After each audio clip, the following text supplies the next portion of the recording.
Hello, Internet.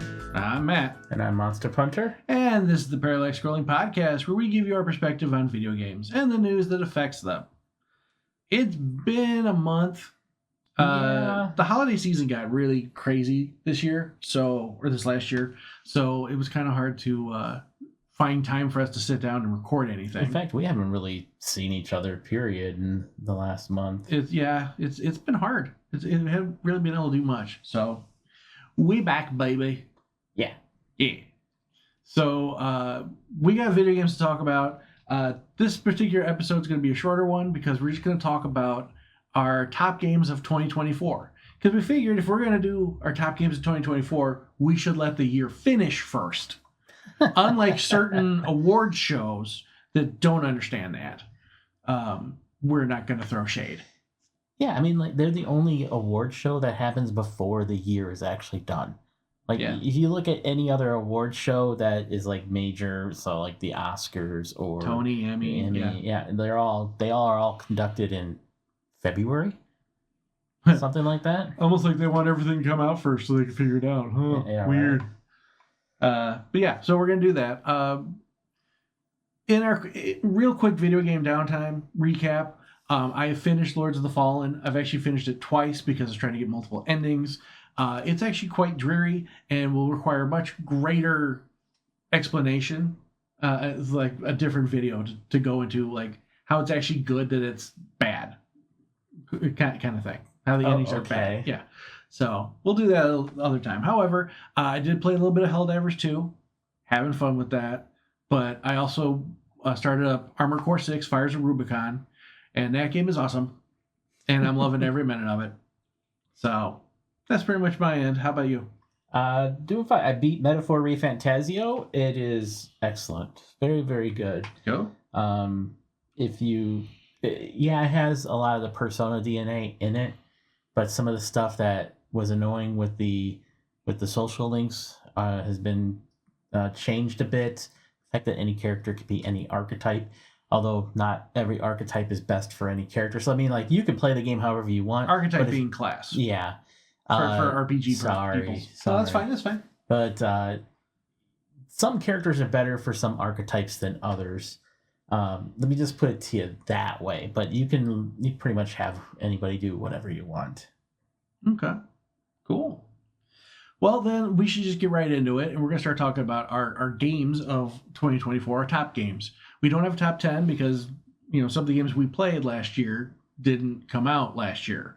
So, yeah, the list is a little short. You have a couple more than I do, and I think we have one similar. Oh, for sure, one. Yeah. So let's go over that one, and then since you have more, I'll let you start the main list after that. Okay. So the first game should be obvious: Unicorn Overlord. It should be obvious? It should be obvious. Anyone who's listened to this show should know that we loved Unicorn Overlord. Unicorn Overlord's a great game. Yeah, it's fantastic. And can't say the character depth, the character backstories are amazing.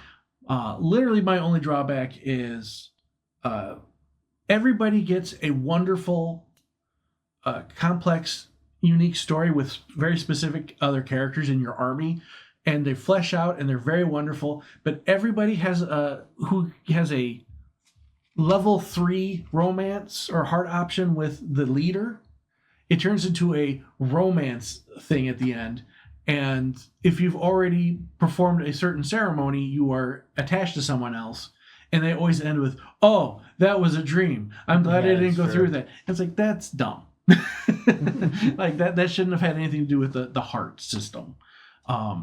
But yeah. So beyond that, though, that game is awesome. The unit variety is really cool. Yep. Unit upgrading was very cool. Building your teams and just trying to figure out what works best together, and some of the most strangest units paired together were devastating. Yeah. Like, and it was wonderful. There's some characters that are just strong, just in general. Yeah, they busted. Yeah. But they're fun. So yeah, great. Top game for that. Okay, so you start us off, and then we'll just kind of bounce between each other. Okay. Well, I mean, I will go with the aforementioned Metaphor ReFantazio.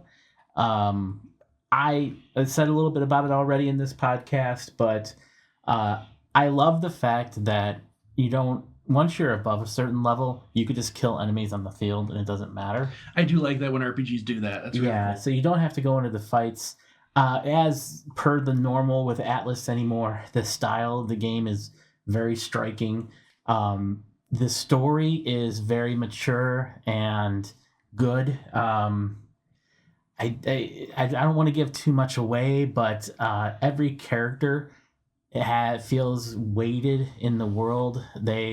Meaning they have reason to be there. They have purpose. Yeah, and I think that is just a wonderfully executed game, and I can't wait for the inevitable expansion for it, because that's what they always do, like Persona 5 Royal.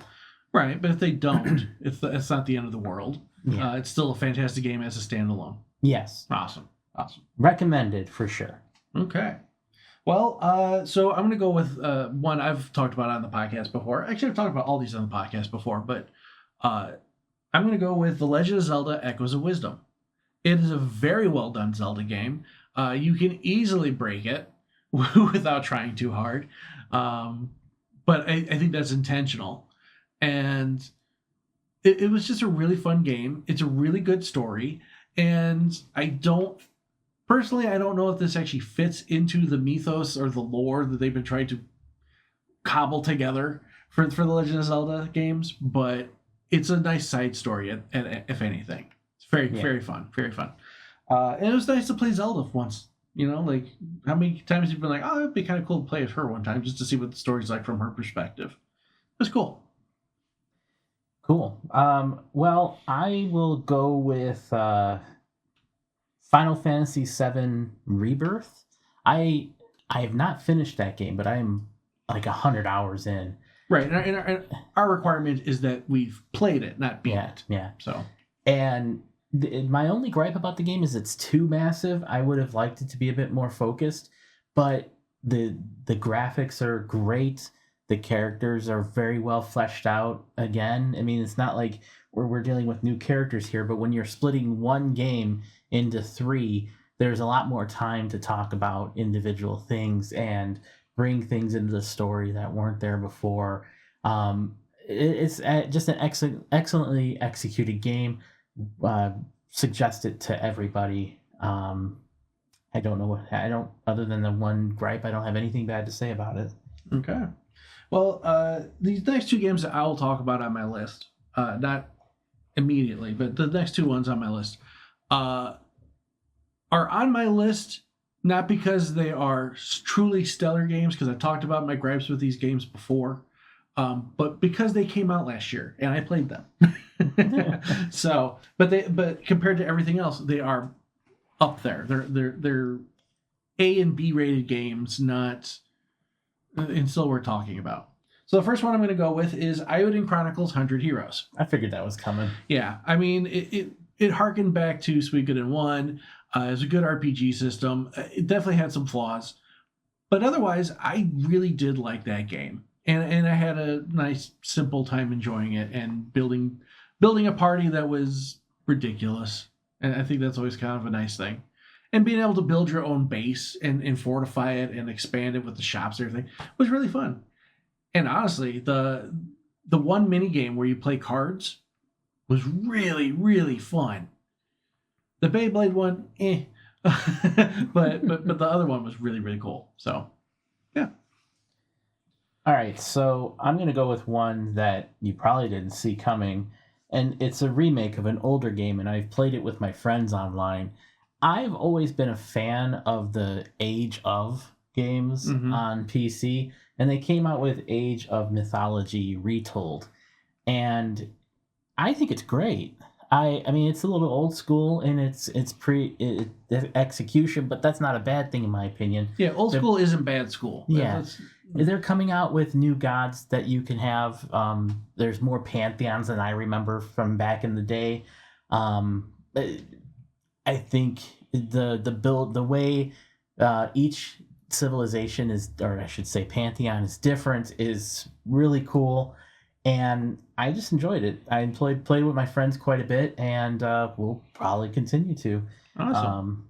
But yeah, real time strategy game getting in there. Well worth your time. It's on. I don't know if it's on PlayStation, but it's definitely on PC and Xbox. All right. Well, it would be incorrect of me for everyone who knows who I am and what I am about to not put a Metroidvania on my list. So, sure enough, I am going to put Gestalt Steam and Cinder on my list. That is a very wonderful game. It just has a really crappy ending. That's the only downfall of that game. It has a cliffhanger ending, which is stupid. But beyond that, the game is very well done. The story, the characters are very likable. Yes, it might be a bit rushed, but overall, like the combat system, everything's very well done, very well polished. So if you are into Metroidvanias, definitely give that one a look at. Just don't expect the story and particularly the ending to really grab you and move you. Yeah. Okay, so here's another one that if you know me, you knew this one was coming. Mech Warrior 5 Clans, and I think it's an excellent game with a good story. And I hate the clans typically. I'm not a clan guy. Given the choice, I'll play Intersphere mechs over clan mechs 15 times out of 10. If I was willing to edit this enough, I would like to take every episode that you have said how much you hate the clans and put it in here at this moment. Just, I hate the clans. I hate the clans. I hate the clans. I hate the clans. I hate the clans. I really do. I hate them with a passion. But you know, it's nice to get not only just read about it in literature for BattleTech, which if you guys are willing to get into BattleTech, there's so much lore. It's amazing. There's 1,000 years of lore in the game. Or it's you could crazy. just nod and go shoot things and go, ha, mech blow up. You could. But I'm just saying, if you want a very in-depth or a universe, it is certainly there. But it's from the clan invasion of the Intersphere time. It's clan Smoke Jaguar, you know, and it shows a different perspective. And I still enjoy it quite a bit. Cool. All right. Well, my next one might surprise you a little bit. Okay. Turnip Boy Robs a Bank. It is wacky. It is goofy, but it has a nice story, and it's very easy and fun to play. It was a good time. It's just a good time. You're literally running into a building and trying to grab as much loot as you can before the cops show up. Keeping in mind that the cops are corrupt, and you learn throughout the story. Everybody's corrupt. Well, you learn throughout the story why things are the way they are. Okay. But it's very well done. It's very cute, but it also has some like profound moments in it. So yeah, Turnip Boy Robs a Bank. Fun times. Jeez. Okay, so this one here is an obvious ad. Astrobot is amazing. Astrobot. I can't say enough good things about it. I don't play platformers often except for Astrobot and Sonic. And I haven't been able to play the Sonic game yet because Metaphor took up so much time. But the Astrobot's an amazing game. Is deserving of all the accolades it gets, and just great 3D platforming. And I hate 3D platformers typically. Yeah. Had Lords of the Fallen not had its grip on me, I would have tried to find a way to play Astrobot before the end of the year. The Astrobot's worth every single penny. Definitely play it. Okay. Well, my last game could be a game on its own, but it is a DLC. Okay. All right. So I had a little bit of a caveat. But Vampire Survivors Ode to Castlevania is one of the biggest, bestest DLCs for a game of any size. It is utterly awesome. And if you are a true fan of Castlevania, like you know the lore in and out and all around, and it is so well done and crafted with so much love, you can tell. and it's just such an enjoyable experience. If you play Vampire Survivors, you are doing yourself a disservice to not play Ode to Castlevania. And that's where I'm going to leave my list. Granted, keep in mind that these were in no particular order. No, not at all. Not in any particular order. But this one is probably the best. Oh, okay. Wow. I mean, okay, Unicorn Overlord's amazing. But I'm just saying, like, this is me we're talking about, right? All right, so I admittedly, I don't know if this game came out earlier. Actually, I'm going to look it up right now. Oh, we might have a cheater on our hands. No. But it definitely, okay, it came out in 2022. You might want to kill the audio on that, Steam. But it came out this year for my Evercade, and I'm counting it. Well, then if you're going to count it, I should be able to count it too, because I played it. Yeah. All right, so this is another one we both played together. But it came out this year. I was not aware of this game until this year. And Donut Dodo is so much fun. It is awesome. If you love old school arcade style games, this is a newer game. Don't get us wrong. Came out on PC a couple years ago, but again came out for Evercade this year, last year. It is so much fun, and it's so simple to play. Yeah, anyone can play this. Anyone can pick it up and have a good time. Considering the very first level, you're being chased around by a toilet, should just give you an idea of how bonkers this game is. Yep, and you're collecting donuts. I honestly, it's like New Age original Donkey Kong. I was gonna say, like, it's like New Age Donkey Kong meets Burger Time in a way. A little bit.